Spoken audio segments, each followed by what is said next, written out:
if you reframe it, it doesn't feel so embarrassing. It doesn't feel as like stabbing to the gut. So you recognize it, you reframe it, and then you release it. It's like, cool, yeah, I recognize I peed my pants. Oh, I reframe it. Yeah, I did that because had I gone to the bathroom when I first needed to go, I had plenty of time to get the belt off. I would have figured it out in time before I pissed my pants.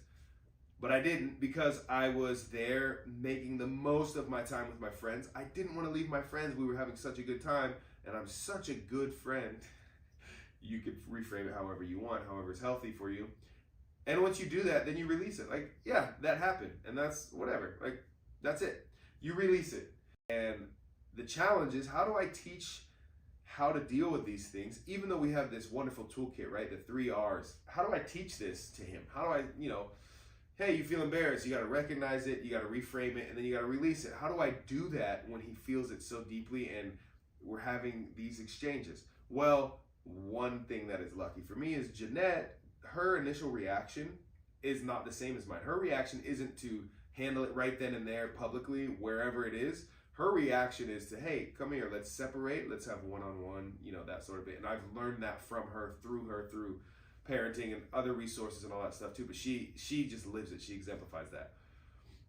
So the way to do this, as best as I can tell, is you take your child away from whatever the scenario is, the situation.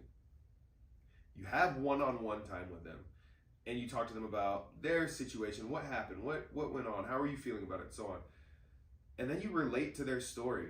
Like, before we get into the reframe and all that stuff, just relate to their story. They tell you what went down and how they're feeling and so on, and you relate to it. So someday I'm going to end up telling pee-pee pants story to my boys.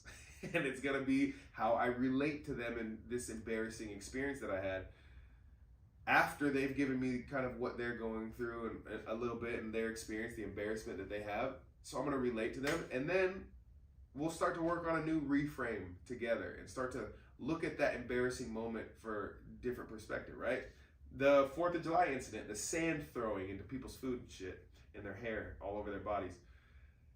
We could reframe that like, hey, you were having so much fun playing in the sand, and we love that about you. We love how joyful you are and how much fun you have when you get to play outside and play in the sand, and then how much you're practicing throwing, and that's so cool that you're doing all this stuff. And maybe you just didn't really think it all the way through that like this could mess up people's food or anything. We know you didn't intend to do that, whatever. Like, you just build that reframe one-on-one after you've made that connection of, yeah, I've experienced embarrassment too, and I've had those moments, and here's how we deal with it.